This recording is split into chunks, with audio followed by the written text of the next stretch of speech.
Hello everyone, good morning. कैसे हैं आप सभी दोस्तों? कल मैं आप सभी को सम संख्या, विषम संख्या, भाज्य संख्या, अभाज्य संख्या, सहभाज्य संख्या, उसके बाद जुर्मावाच्य संख्या, परिमेय संख्या, अपरिमेय संख्या, इन सभी संख्याओं को कल मैं बताया था और बोला था कि अगले वीडियो में आप सभी को मैं प्रश्नावली 1.1 क्लास 9th का मैथ जो कि वास्तविक संख्या है उसको बताऊंगा। तो चलिए आज इस टॉपिक को शुरू करते हैं। हम आशा आप सभी अच्छे से सीखते होंगे। अगर नहीं सीखते होंगे, अगर कोई दिक्कत या परेशानी आए तो हमें कमेंट बॉक्स में बताइएगा, ताकि हम कोशिश करेंगे कि आपकी परेशानी को दूर कर सकें। तो चलिए टॉपिक की ओर बढ़ते हैं। आज का पहला प्रश्न है प्रश्नावली 1.1। पहला प्रश्न है, क्या शून्य एक परिमेय संख्या है? क्या इसे आप पी बटे क्यू के रूप में लिख सकते हैं, जहाँ पी और क्यू पूर्णांक है और क्यू बराबर नहीं 0 है? तो बोल रहा है क्या शून्य एक परिमेय संख्या है। जैसे देखिए ये 0 है, क्या 0 को हम परिमेय संख्या लिख सकते हैं? बिल्कुल हाँ, परिमेय संख्या लिख सकते हैं। क्यों?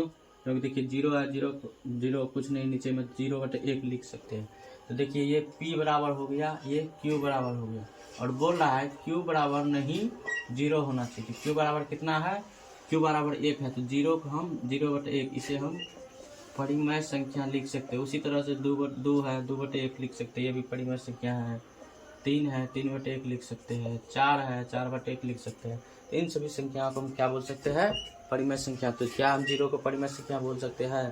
तो बिल्कुल हाँ, हम 0 को परिमेय संख्या बोल सकते हैं।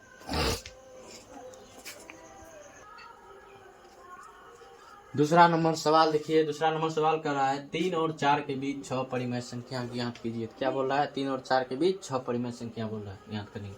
जब भी देखिए कोई परिमेय संख्या अगर बोले, जैसे देखिए 6 बोला है, 6 परिमेय संख्या निकालने के बोला है, तो इसमें हम 1 जोड़ देंगे। और अगर 5 परिमेय संख्या बोलेगा तो उसमें 1 हम जोड़ करके उससे गुना या भाग कर देंगे। जैसे 6 परिमेय संख्या बोला निकालने के लिए 3 और 4 के बीच, तो देखिए इसमें हम 3 गुना 6 है, 1 जोड़ दिए 7, 3 गुना 7/7। उसके बाद 4 है, 4 गुना 7/7। अब देखिए इसको गुना करेंगे, 3 सतह 21/7, उसके बाद 4 सतह 28, 28/7। 6 परिमेय संख्या बोला था निकालने के लिए, इसके बीच की संख्या को हम निकाल देंगे। 21 और 28 के बीच की संख्या देखिए कितना है? 22/7, 23/7, 24/7, 25/7, 26/7, उसके बाद 27/7। देखिए 1 2 3 4 5 6 परिमेय संख्या निकल गया। तो इसी तरह से 3 और 4 के बीच का परिमेय संख्या 6 परिमेय संख्या निकल गया। इसी तरह से बनाया जाता है। आशा अच्छे से सीखिए। उसके बाद देखिए अगला सवाल क्या बोल रहा है।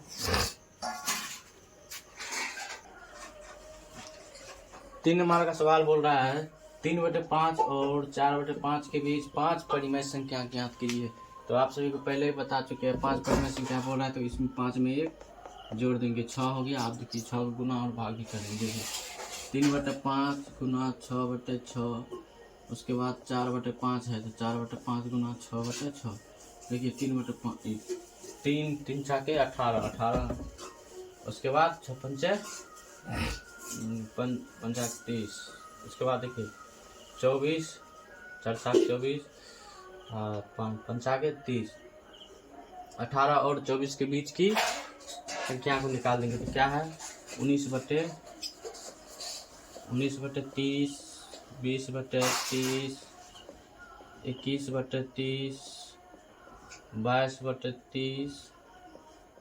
23/30, 1 2 3 4 5।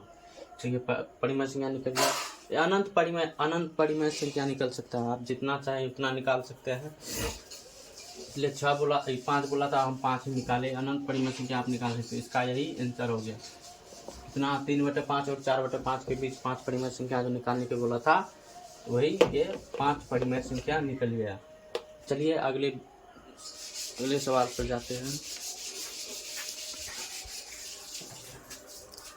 चलिए अगला सवाल देखिए 4 नंबर का कह रहा है नीचे दी गई कथन सत्य है या असत्य, कारण के साथ अपने उत्तर दीजिए। यानी कि गलत है या सही, इसको अपने कारण के साथ उत्तर दीजिए। पहला है प्रत्येक प्राकृतिक संख्या एक पूर्ण संख्या होता है। बोल रहा है क्या प्रत्येक प्राकृतिक संख्या किसको बोलते हैं? जैसे देखिए 1 2 3 4, 5, 6 इस तरह से अनंत तक। तो क्या ये प्रत्येक प्राकृतिक संख्या एक पूर्ण संख्या हो सकती है? तो हाँ, क्यों? क्योंकि अगर इसमें हम 0 मिला दे तो ये पूर्ण संख्या होगा। तो प्रत्येक प्राकृतिक संख्या एक पूर्ण संख्या होता है। ये सही आंसर, उसके सत्य है, ये सत्य है, ये यानी कि सही है। उसके बाद देखिए कह रहा है प्रत्येक पूर्णांक एक पूर्ण संख्या होती है। प्रत्येक पूर्णांक किसको बोलते हैं?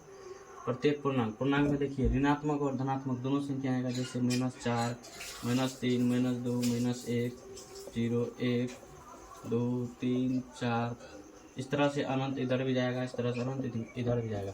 देखिए ये धनात्मक हो गया, ये ऋणात्मक, ये धनात्मक और ये ऋणात्मक। कह रहा है प्रत्येक पूर्णांक एक पूर्ण संख्या होती है। देखिए पूर्णांक में तो ये दोनों मिलेगा, तो पूर्ण संख्या के लिए सिर्फ धनात्मक और 0 जरूरी है ना। तो ये क्या हो जाएगा? ये असत्य, ये यानी कि गलत है, असत्य है। उसके बाद तीसरा नंबर में देखिए कह रहा है प्रत्येक परिमेय संख्या एक पूर्ण संख्या होती है। प्रत्येक परिमेय संख्या देखिए जो पूर्णांक हो, पिवोटेड के रूप में हो, उसको बोलते हैं। तो पूर्णांक में तो देखिए ऋणात्मक संख्या भी आता है, ऋणात्मक संख्या भी आता है और धनात्मक संख्या भी, ऋणात्मक संख्या और धनात्मक संख्या दोनों आता है। तो प्रत्येक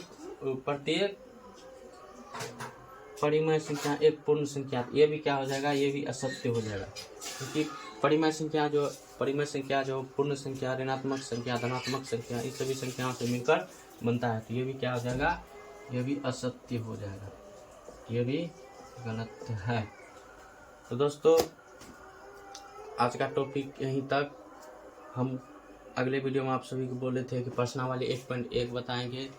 तो प्रश्नावली क्लास 9 का प्रश्नावली 1.1 पूरा खत्म हो गया है। अगले वीडियो में आप सभी को प्रश्नावली 1.2 बताएंगे। आशा है आप सभी अच्छे सीखते होंगे। अगर नहीं कोई परेशानी है, दिक्कत है तो आप हमें कमेंट बॉक्स में कमेंट कीजिए, ताकि हम कोशिश करेंगे कि आपको आसानी से बता सके, और जो भी दिक्कत या परेशानी हो उसे हम सोल्व करने का कोशिश करेंगे। तो चलिए आज का टॉपिक यहीं तक। जय हिंद, जय भारत।